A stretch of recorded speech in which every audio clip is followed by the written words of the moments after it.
بسم الله الرحمن الرحیم. درنو زده کوونکو، زه شفیق الله نورزی د هر څه له مخه خپل سلامونه او نیکې هیلې تاسو ته وړاندې کوم. د ستاسو د روغتیا په هیله خوښ یم چې یو ځل بیا ستاسو په چوپړ کې یم تر څو نوی لوست تاسو ته وړاندې کړم. خوږو لیدونکو، درنو زده کوونکو، مخکې د دې نه چې نوی لوست پیل کړو یو ځل تېر لوست ته ورګرځو او د تېر لوست څخه یوه لنډه یادونه کوو. درنو زده کوونکو، په یاد مو دي چې د تاسو د تېر لوست عنوان د سترګو رنګ و او موږ او تاسو د سترګو رنګ د ارثي اړخه د جینیتیکي مطالعاتو له اړخه د سترګو رنګ مطالعه که د عنعنوي برخه مو وپېژندله او د سترګو د فینوټایپونو په هکله مو بحث وکړ. تاسو ته مې کورنۍ دنده هم سپارلې وه. هیله من یم چې تاسو به خپله کورنۍ دنده سرته رسولې وي او زه باور لرم چې خپله کورنۍ دنده مو سرته رسولې ده. راځو نوي لوست ته درنو زده کوونکو. د موږ نوی لوست بیا هم د 10م ټولګي بیولوژي مضمون اړوند دی. 44 لوست دی. د لوست عنوان دی د پوستکی رنګ او د ویښتانو ډول. صفحه د 88 او موږ د تیر په شان د لوست لپاره موخې هم لرو. د موږ د لوست موخې دا دي چې تاسو ګران زده کوونکي د دې لوست په پای کې لومړی البینزم وپېژنئ او دوهم د ویښتانو ډول درک کړئ. درنو زده کوونکو، خوږو لیدونکو، د تیر درس په سلسله باندې بیا هم موږ داسې یو بحث لرو چې د ویښتانو په رنګ باندې بحث کوو او دلته بیا اوس جینونه د مطالعې لاندې نیسو یا هم الیلونه د مطالعې لاندې نیسو. درنو زده کوونکو، ډیر کله داسې پیښیږي چې د انسان د پوستکي رنګ د 4 جفته الیلونو په واسطه باندې کنټرول شي. موږ مخکې ویلي وو چې خپله الیل هم تعریف کړی و چې الیل د یو صفت متبادل اړخ ته یا متبادل لوري ته څه شی وایي؟ الیل وایي. یعنی متقابل جنونو ته چې یو د بل په مقابل کې وي او د یو صفت لیږدونه کوي، که هغه هیموزایګوس وي او که یا هیتروزایګوس وي، نو هغه ته موږ څه شی وایو؟ هغه ته موږ الیل وایو. درنو زده کوونکو، که د بیلګې په توګه ووایو د قد لوړوالی یو خپله یو صفت دی، ولې دا 2 حالته لري، یو بارز حالت لري او یو مخفي حالت لري. نو که چېرته یو کس د قد لوړوالي لپاره 2 جنونه ولري چې هغه خالص جنونه وي، هغه هیموزایګوس وي، نو هغه ته موږ وایو هم الیلونه. او که چېرته یو جنې د قد د لوړوالي وي او بل جنې د قد د لنډوالي وي، نو هغه ته موږ وایو هیتروزایګوس فرد، ولې هغه بیا هم الیلونه دي. خو اوس موږ وایو ډېر کله داسې پیښیږي چې د انسانانو د ویښتانو رنګ د 4 جفت الیلونو په واسطه باندې څه کېږي؟ کنټرول کېږي. نو د دې څخه معلومه شوه درنو زده کوونکو چې ځینې داسې صفات شته چې موږ څه کار کوو هغه کې، یعنی د 2 جنونو څخه زیاتې. کله چې موږ وایو 4 جفت الیلونه، نو د دې څخه معلومیږي چې د 2 جنونو څخه دلته ډېر جنونه په دې کې څه لري؟ په دې کې دخالت لري. نو کله چې درنو زده کوونکو د سپین رنګ او د تور رنګ په منځ کې رنګه پیګمنټونه دلته ډیر دخالت کوي، نو هلته دغه رنګ ډیر تاریکه منځته راځي. درنو زده کوونکو، په هغو نوو زیږېدلو ماشومانو کې چې د پروتین د شدید قلت چې موږ کومه اصطلاح ورته کاروو؟ موږ یوه اصطلاح ورته کاروو چې هغه اصطلاح ده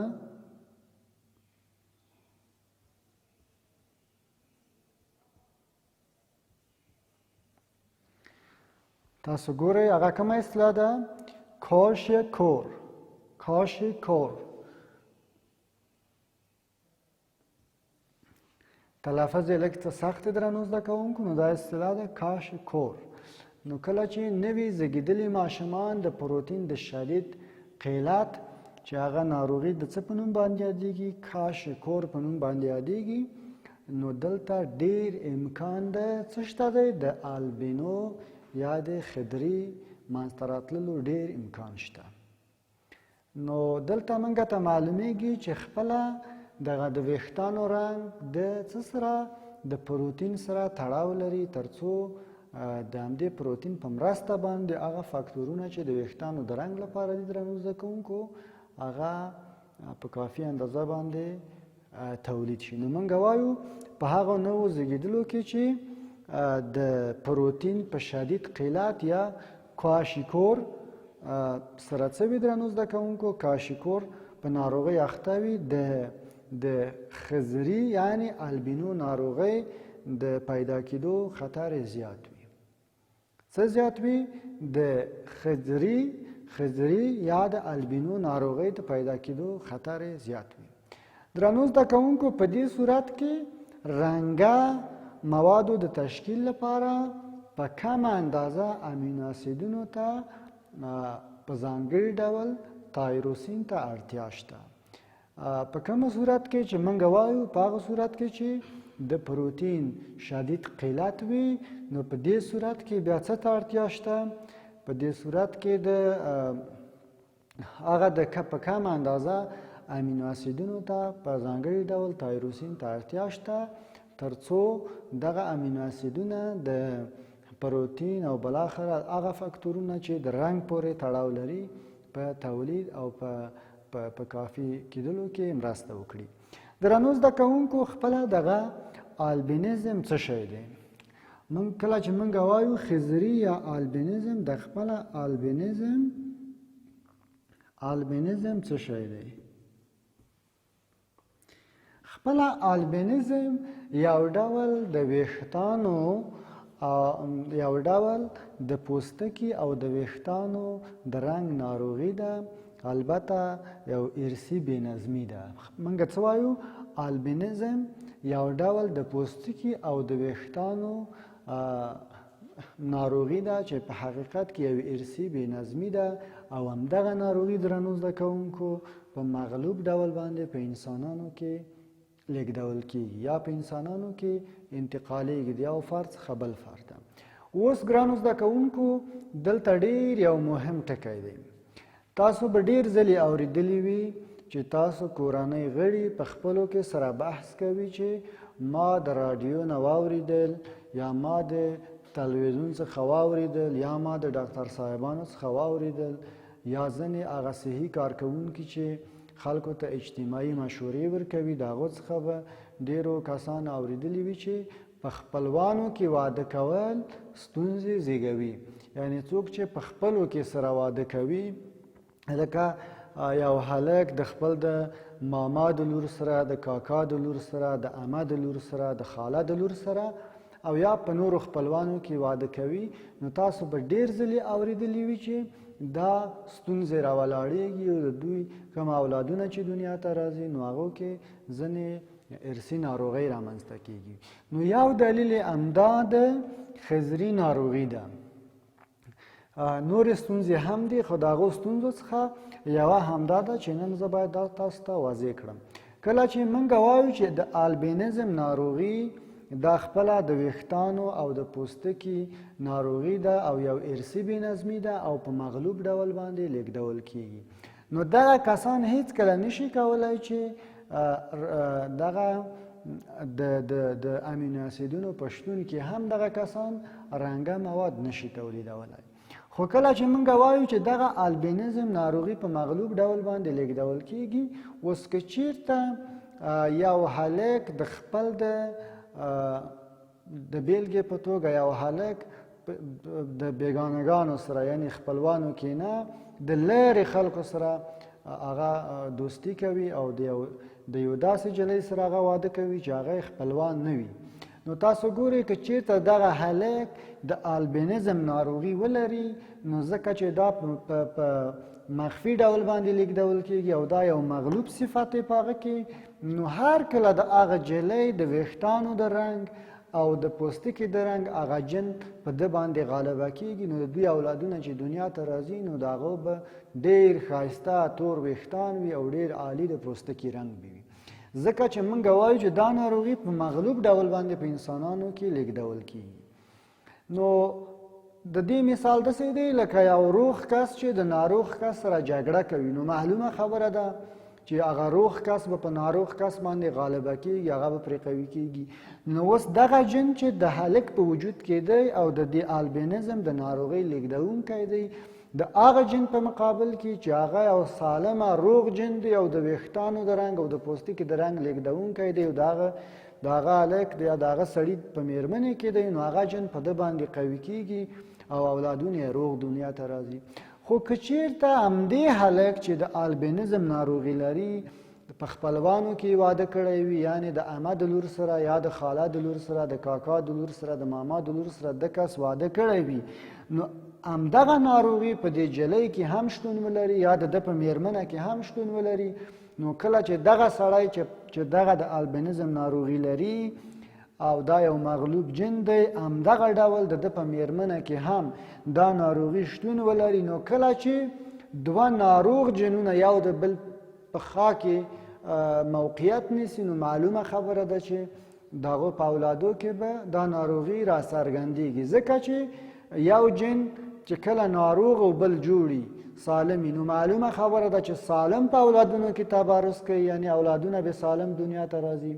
خو کله چې درنو زده کوونکو دواړه جنونه ناروغ وي، نو هغه ناروغي بیا په اولادونو کې منځته راځي. نو تاسو به ګورئ چې دغه سړی چې هم د البینزم د ناروغۍ فاکتور لري په خپل وجود کې او میرمنه چې هم په خپلوانو کې چې د ورسره واده کړی دی، نو هغه هم د البینزم ناروغي فاکتور لري. نو کله چې د دوی اولادونه دنیا ته راځي، نو دوی به خضري وي، یعنی د البینزم ناروغي به لري. اوس په ساده ډول تاسو ته وایم درنو زده کوونکو چې دغه د البینزم ناروغي هغه ناروغي ده چې تاسو به په خپل کلي کې په خپل چاپیریال کې ډیر کسان لیدلی وي چې د ویښتانو رنګ سپین وي، د بدن د پوستکي رنګ سپین وي، حتی د سترګو رنګ هم سپین وي، خو ځکه چې د سترګو د عنبې تر شا یې وینه وي، نو ځکه هغه سترګې په سره رنګ باندې لیدل کېږي. یعنې سترګې سپینې وي، ویښتان سپین وي، پوستکي رنګ سپین وي، خو د سترګو د عنبې تر شا یې ځکه چې وینه موقعیت لري، وینه وي، نو سترګې تاسو ګورئ چې په سره رنګ باندې معلومیږي، نو دې ته وایي د البینزم ناروغي. درنو زده کوونکو، اوس راځو د ویښتانو ډول ته. موږ د جینیتیکي د لحاظه او همدارنګه د فینوټایپ د لحاظه موږ دغه خپله ویښتان چې دي په څو ډوله لرو. موږ درنو زده کوونکو ویښتان چې کله موږ مطالعه کوو په افرادو کې، موږ دوه ډوله ویښتان لرو. چې یو ډول ویښتانو ته موږ وایو درنو زده کوونکو تاو شوي ویښتان، تاو شوي ویښتان او خپله دغه تاو شوي ویښتان دا یو بارز صفت دی. دا څه دی درنو زده کوونکو؟ یو بارز صفت دی. او بل موږ لرو صاف ویښتان،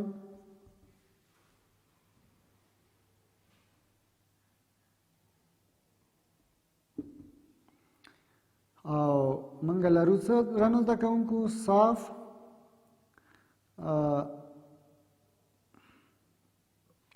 ویښتان لرو یا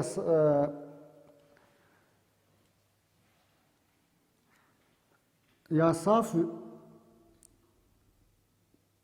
موږ لرو تاو شوي او بل موږ لرو صاف. نو دغه خپله صاف ویښتان چې دي درنو زده کوونکو، یا د صافو ویښتانو ډول چې دی دا یو مخفي صفت دی.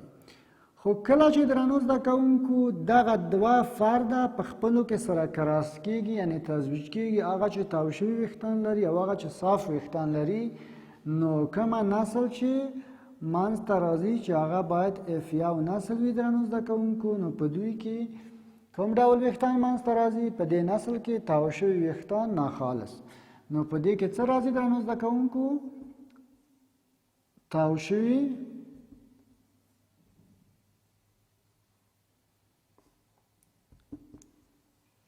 ویښتانو فرد. ولې ناخالص؟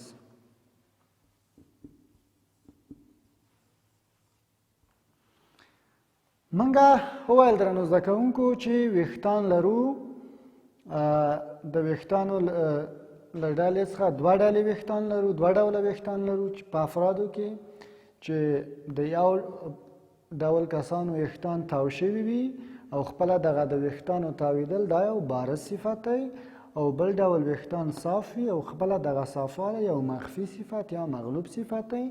خو کله چې دغه دواړه سره کراس کېږي یا ازدواج کوي یا سره یو ځای کېږي، کوم اولادونه چې د دوی څخه منځته راځي تاو شوي ویښتانو افراد به وي یا د تاو شوي ویښتانو فرد به وي، ولې ناخالص به وي. یعنې ویښتان به موږ ته معلومیږي په تاو شوي ډول باندې، ولې د جینوټایپ له مخې به دا فرد څه وي؟ ناخالص به وي. درنو زده کوونکو، د راتلونکي لوست پورې تاسو په لوی او بښونکي خدای سپارم. خوشحاله ژوند ولرئ.